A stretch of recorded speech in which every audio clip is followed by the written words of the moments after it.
I didn't ask if it would fit, I asked how much it was. How much is this, Marie? It's very expensive. It's very expensive. Big mistake. Huge. That line from Pretty Woman became the ultimate comeback for anyone dismissed by a snobby salesperson.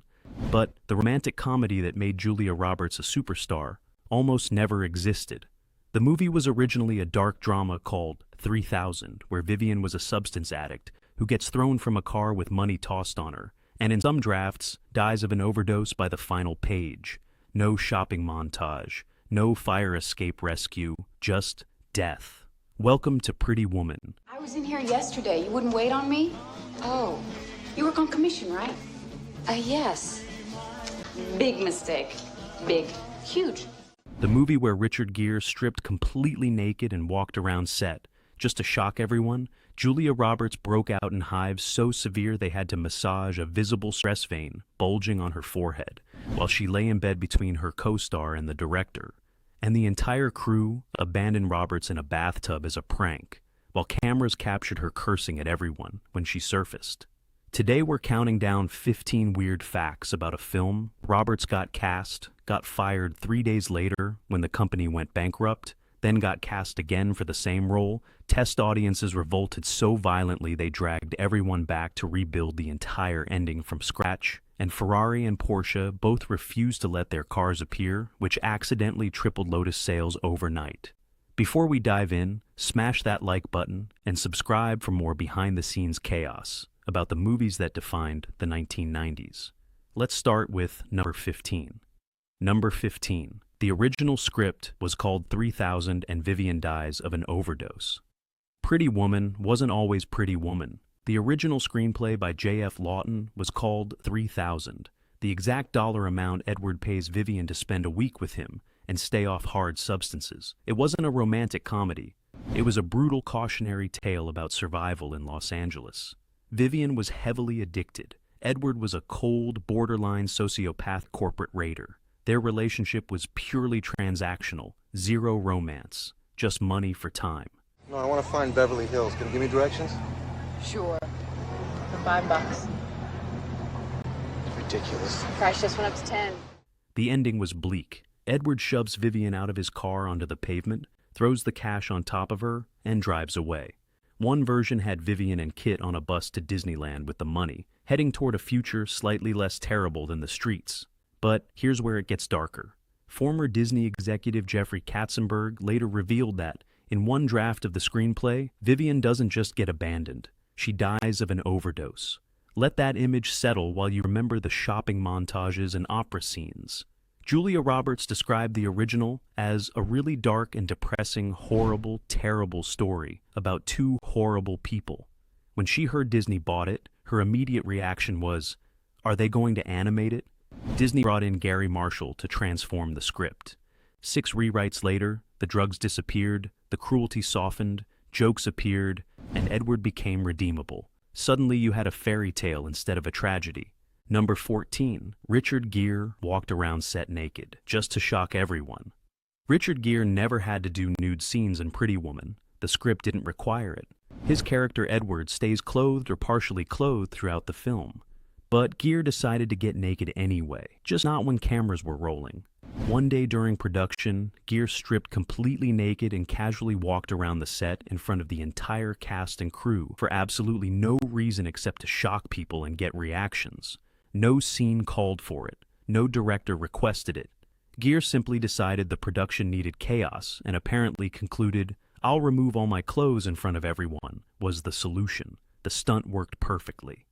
By companies that are in financial difficulty? If they have problems, you must get them for a bargain, huh? Well, The cast and crew were genuinely shocked. Gere got exactly the reaction he wanted. Then he calmly got dressed and filming resumed like nothing had happened. Here's the twist. This is the same guy who firmly refused to do actual scripted nude scenes. Costume supervisor Dan Lester revealed there was supposed to be a bathtub scene with Gere fully nude. Gere shut it down immediately. I'm not doing that. This movie is not about that. I'm going to be covered, whether it's bubbles or the scene takes place outside. I'm not going to be naked in the bath. He got his way. The nude bathtub scene got completely rewritten. Then Gere turned around and got naked recreationally when nobody asked, just to disturb his coworkers. It's peak Richard Gere energy, refusing nudity when professionally required for the script, then voluntarily stripping for a practical joke when absolutely nobody requested it. Number 13. Julia Roberts' stress vein was massaged by two men in bed. Julia Roberts had never filmed intimate scenes before Pretty Woman. She was 23 years old, attempting emotionally vulnerable work with Richard Gere for a major studio production. Her body physically rebelled in multiple visible ways. During the love scene, Roberts got so stressed that a vein became noticeably bulging on her forehead. Cameras could see it pulsing. Production stopped immediately because you can't shoot a romantic scene with a throbbing stress vein dominating the frame. Gary Marshall and Richard Gere both physically climbed into bed with Roberts to help massage the vein until it disappeared. Marshall later described the surreal experience of directing from literally inside the bed with his two stars, rubbing his actress's forehead while trying to keep the movie on schedule. But the vein was just the beginning. Roberts also developed a full-blown case of hives during filming. Her skin broke out in raised, itchy welts across her body from anxiety and stress. Production had to apply calamine lotion and wait for the breakouts to fade before cameras could roll again. This was 1989. Intimacy coordinators didn't exist. Time problem is a major issue with you. Why don't we just get through that right now? Great, let's get started. How much for the entire night? There was no trained professional helping actors navigate emotionally charged scenes safely. Just Marshall desperately trying to keep production moving while his star's nervous system staged a full dermatological rebellion. Roberts powered through despite her body screaming no. The scenes eventually got filmed. The hives faded. The veins stopped bulging long enough to capture the footage. Number 12. The entire crew abandoned Julia Roberts in the bathtub as a prank. Julia Roberts was deeply uncomfortable filming the bathtub scene, where Vivian sings Prince's Kiss while covered in bubbles. She was a newcomer, dealing with limited nudity in front of a full professional crew. The vulnerability was crushing her. Gary Marshall decided to break the tension with a prank. During the moment where Vivian dunks underwater and re-emerges, I don't have to undress me. Yeah, baby. I wanna be your fantasy. Marshall had a plan. While Roberts was submerged beneath the bubbles holding her breath, Marshall silently signaled everyone to flee. The entire crew evacuated. Sound crew, lighting crew, assistants, producers. Everyone except the cameraman, who kept rolling. When Roberts surfaced expecting dozens of people watching, she found herself completely alone in an empty room with one guy and a camera. Roberts immediately started screaming and laughing. The blooper reel captured the moment perfectly. You can hear her yelling and cursing at everyone as she realized what Marshall had done. The tension shattered instantly. Marshall's prank worked exactly as intended, but the bathtub created an additional disaster nobody anticipated. Roberts spent so much time in the water across multiple takes that the detergent in the bubble bath completely stripped all the red dye out of her hair. Production had to do emergency hair dye repairs at 10 o'clock at night because Roberts' signature red had faded to disaster. The bathtub scene that was supposed to be simple turned into an all-day ordeal involving pranks, profanity, abandoned sets, spontaneous laughter, and midnight emergency salon work. Number 11. Test audiences revolted and Disney rebuilt the ending. That final scene where Edward climbs the fire escape with roses, conquering his fear of heights to declare love, feels like the only way Pretty Woman could possibly end. Originally, that entire sequence didn't exist. The movie just stopped. In the early cut, Edward pays Vivian. They say goodbye. That's it. No limo circling back. No she rescues him right back speech. No climbing rusty metal while terrified. One version literally ended with Vivian and Kit on a bus to Disneyland with the cash. Roll credits. Disney showed this version to test audiences, and the reaction was catastrophic. People had just watched two emotionally closed people spend 2 hours melting each other's defenses, and the movie basically said, "Thanks for attending. Drive safely." The feedback cards might as well have screamed, "Why did you stop the movie?" Audiences didn't want realism or ambiguity. They wanted romance. They wanted grand gestures. They wanted something bigger than, well, good luck with your life. Disney panicked. The cast got called back months after filming wrapped. A fire escape set was built from scratch. An entirely new ending was written and shot. So what happened after? He climbed up the tower and rescued her. She rescues him right back. Gary Marshall later admitted that by that point, they'd stopped making a gritty drama. They were making a fairy tale, and the original ending belonged to a completely different film. The test screening disaster forced Disney to spend additional money and time completely rebuilding the climax. Without those angry audiences refusing to accept the ending, Pretty Woman limps out on a shrug and gets forgotten by 1992. Number 10. Julia Roberts got fired 3 days after being cast. Julia Roberts was cast as Vivian in the original 3000 production. She was 21 years old, with almost nothing on her resume except Mystic Pizza and the unreleased Steel Magnolias. Roberts won the role and celebrated for exactly 3 days. Then the production company behind 3000, Vestron Pictures, went completely out of business over a single weekend. Friday, she had a starring role in a major film. Monday morning, she was unemployed, and the project was dead. The script eventually landed at Disney's Touchstone Pictures. Disney brought in Gary Marshall to transform the dark material into something lighter. When Marshall came aboard, Roberts had to audition all over again for the role she'd already won once. We're gonna have dinner. Oh, don't sit out there, dear. You're gonna go out to dinner? Mm-hmm. Well, you'll need a cocktail dress then. Disney executives were firmly against casting Roberts. Too unknown, too risky, too unproven. The role was offered to Michelle Pfeiffer, turned it down, didn't like the tone. Daryl Hannah refused, calling it degrading. Meg Ryan passed. Molly Ringwald passed. Diane Lane got to costume fittings before scheduling killed the deal. Every A-list actress either couldn't do it or wouldn't touch it with a 10-foot pole. Roberts was the last woman standing. Disney cast her again, for the second time in the same role she'd already been hired for and fired from through absolutely no fault of her own. The bankruptcy that killed her job led directly to her getting rehired for a transformed version that made her one of Hollywood's biggest stars. And here's the firing irony. Losing the role because the company collapsed became the best thing that ever happened to her career. Number 9. Julia Roberts convinced Richard Gere to take the role with a post-it note. Richard Gere turned down Pretty Woman repeatedly. He thought Edward was boring. You could put a suit on a goat and put it out there and it would work, Gere said. He didn't see a character worth playing, just a wealthy guy and expensive tailoring. Gary Marshall desperately wanted Gere. Marshall had considered Christopher Reeve, Daniel Day-Lewis, Kevin Kline, Denzel Washington, Albert Brooks, Sylvester Stallone, Al Pacino, Burt Reynolds all turned it down. Pacino did a full casting reading with Roberts before rejecting it for The Godfather Part 3. Marshall needed Gere specifically. He believed chemistry between Gere and Roberts would transform the movie. So Marshall flew Roberts to New York to Gere's apartment to test if they had a spark. Marshall introduced them, then immediately left. You see this young lady over here? Yes. Do you have anything in this shop as beautiful as she is? Oh, yes. Richard, Julia, Richard, I'll see you later. And he walked out. Gere recalled, I was so mesmerized I don't remember Gary. I only remember this girl. They talked, they flirted. Marshall called from the bathroom asking how it was going. While Gere was on the phone saying, yeah, Roberts grabbed a post-it note and started writing.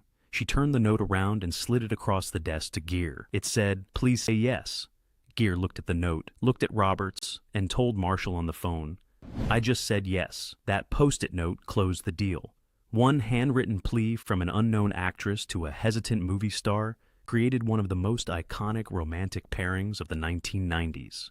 Number 8. Hector Elizondo hit Gary Marshall in the face with a basketball. The partnership between Gary Marshall and Hector Elizondo became one of Hollywood's most enduring collaborations. Elizondo appeared in all 18 films Marshall directed over 34 years. The partnership started with violence. In 1979, Marshall was playing basketball. Elizondo was also playing basketball. Elizondo threw a terrible pass that hit Marshall directly in the face. Most people would get angry. Marshall looked at Elizondo and said, that's a bad pass, but you're a terrific actor. I have a movie for you.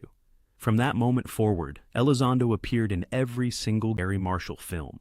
Young Doctors in Love, The Flamingo Kid, Overboard, Beaches, Pretty Woman, Frankie and Johnny, The Princess Diaries films, Valentine's Day, Mother's Day, all 18 films across 34 years.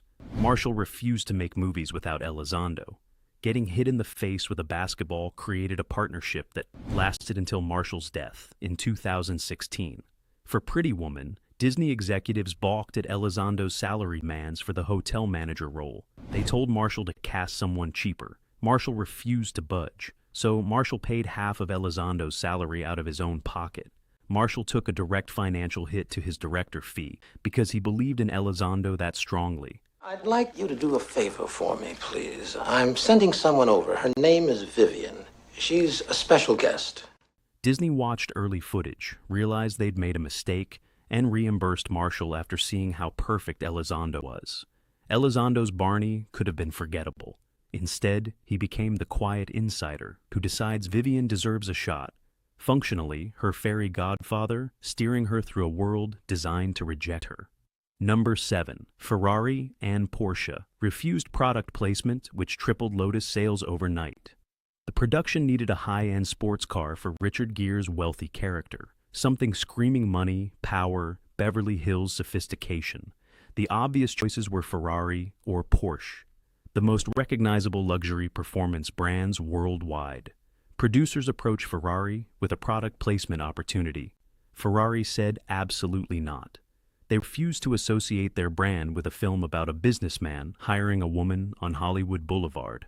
Ferrari's image mattered more than free advertising. Porsche received the same request and gave the same answer: a hard no. Porsche was especially strict after unauthorized use of their 928 in Risky Business, where Tom Cruise's character uses the car during questionable activities. Porsche wouldn't make that mistake twice. Producers started considering American cars. Then production assistant Sandy Isaacs suggested, maybe a Lotus Esprit will work. The producer had never heard of Lotus. Lotus Cars saw the opportunity immediately and supplied a silver 1989 and a half Esprit SE for filming. The car became integral to the plot. Vivian identifies it instantly, gushes about performance specifications, reveals she's secretly a car enthusiast reading Road and Track. Lotus's gamble paid off spectacularly. Their North American sales tripled in 1990 to 91 directly because of Pretty Woman. One product placement in a hit film transformed their entire business overnight. Meanwhile, Ferrari and Porsche got zero benefit from refusing. They protected their brand image and missed the biggest product placement opportunity of the year, while their lesser-known competitors' sales exploded. Number 6. Rodeo Drive stores. Refused to film, then became tourist traps. The shopping humiliation scene on Rodeo Drive works perfectly because you know revenge is coming.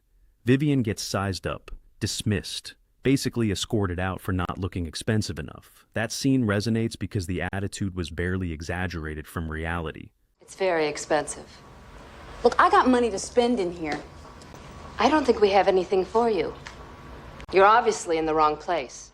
When production tried filming on actual Rodeo Drive, several high-end boutiques pulled the same move as Ferrari and Porsche. They refused to be associated with a movie about a Hollywood Boulevard woman, even one being softened into romantic fantasy. They denied filming permissions. Meetings went nowhere. Store managers got frosty. Permissions were rejected. The crew had to find boutiques willing to cooperate and work around the ones that refused participation. That barely concealed contempt sales clerks throw at Vivian on screen didn't require much acting. Production had experienced versions of it during location scouting. The big mistake, huge. Revenge scene feels satisfying partially because it's aimed at real snobbery the production encountered. They turned the actual attitude from that street into a full revenge fantasy with shopping bags. Then Pretty Woman became one of 1990's biggest box office hits. Suddenly, those same boutiques that refused participation had a dramatic change of heart. Rodeo Drive quietly rebranded itself as the Pretty Woman experience. Tourists flooded in to do the Vivian circuit, stand where she got snubbed, walk past boutiques, pose for photos, say the line. Tourism money doesn't judge, and those stores happily welcome the crowds they initially rejected. Number 5. Julia Roberts fainted after eating one avocado in 2 days. Pretty Woman transformed Julia Roberts from unknown to global superstar overnight. The production schedule and sudden pressure created physical consequences that manifested during a late-night shoot. Julia Roberts fainted on set. She completely collapsed during filming. Production stopped immediately while everyone figured out what was wrong. Exhaustion, illness, stress from becoming famous while still shooting the movie, making her famous. The crew investigated what Roberts had eaten recently. Took the liberty of ordering everything on the menu. I didn't know what you'd like. Thanks. All right? Good. They discovered that in the previous 48 hours, Roberts had consumed almost nothing except one single avocado. That's it. One avocado across 2 full days of physical work under hot lights on a demanding schedule. Gary Marshall immediately intervened and essentially force-fed Roberts tuna fish. Production couldn't continue until their star had actual food in her system and could stand upright without passing out. This was yet another sign Roberts was struggling with leading a major studio film while dealing with sudden attention. Between the hives, the stress veins, the fainting, and showing up tired, Roberts's body kept sending distress signals she was overwhelmed, but she kept showing up, kept working, kept delivering the performance that would make her one of Hollywood's most bankable stars for 3 decades. The combination of stress-induced hives, visible forehead veins requiring massage, and fainting from apparent malnutrition paints a picture of someone whose body was actively rebelling against what was happening. And here's the wellness irony. The film that launched Roberts to superstardom and made her America's sweetheart nearly destroyed her through stress, anxiety, and what appears to be severely disordered eating during production. Number 4. The famous jewelry box. Scene was a prank shot for the blooper reel. The moment where Richard Gere snaps the jewelry box shut on Julia Roberts' fingers became one of Pretty Woman's most iconic scenes. That surprised laugh and genuine yelp is what everyone remembers. It wasn't supposed to be in the movie at all. Gary Marshall noticed Roberts would sometimes arrive on set tired after late nights. The then 23-year-old was experiencing sudden fame and occasionally partied. Marshall told Gere, "You gotta wake her up a little." For the scene where Edward presents the necklace, Marshall gave Gere specific instructions. When she reaches for the box, slam it shut. It was a soft box. I would never hurt her.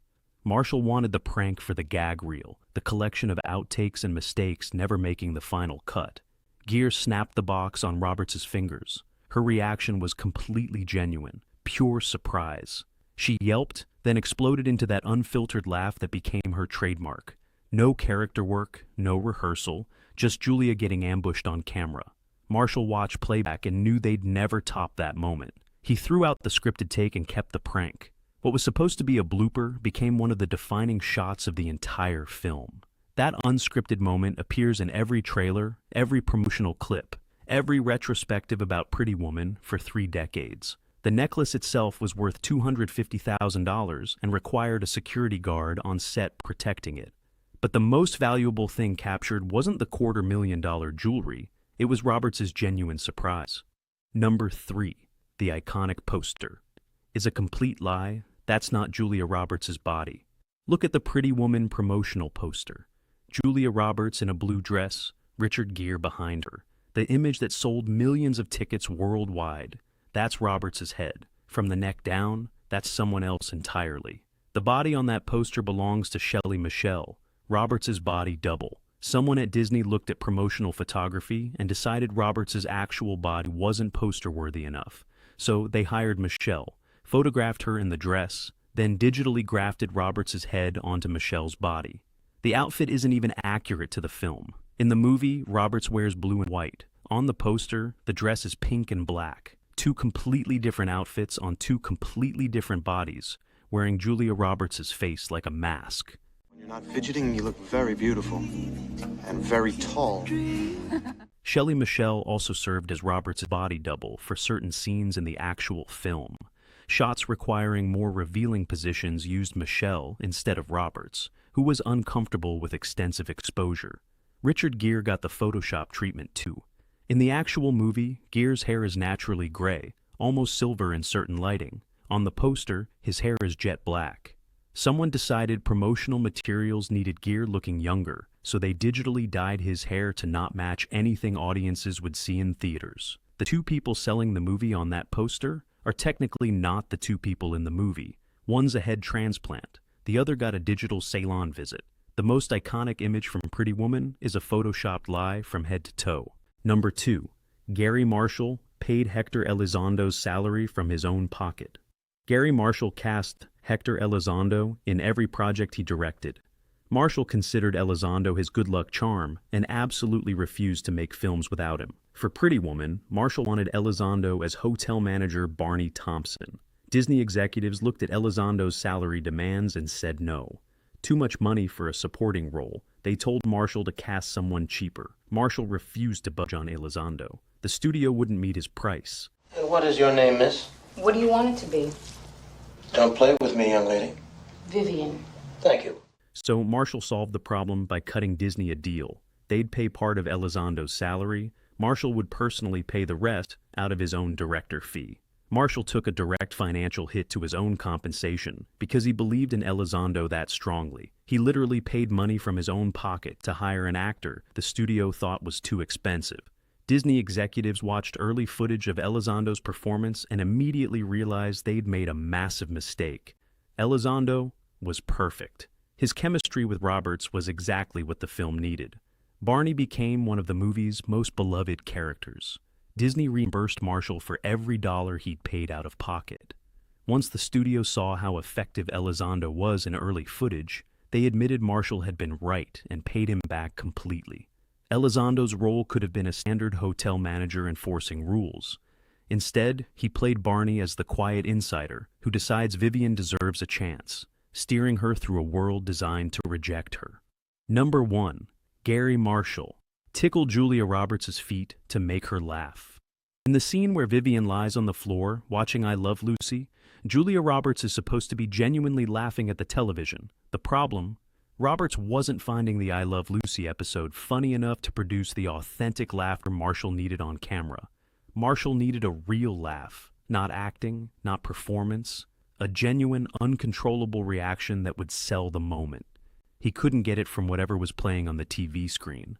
So Marshall got down on the floor next to Roberts, positioned himself completely out of camera range, and started tickling her feet while cameras rolled. Roberts couldn't hold it together. Her laugh in that scene isn't a reaction to I Love Lucy at all. It's Roberts trying not to kick her director in the face while he ambushes her feet.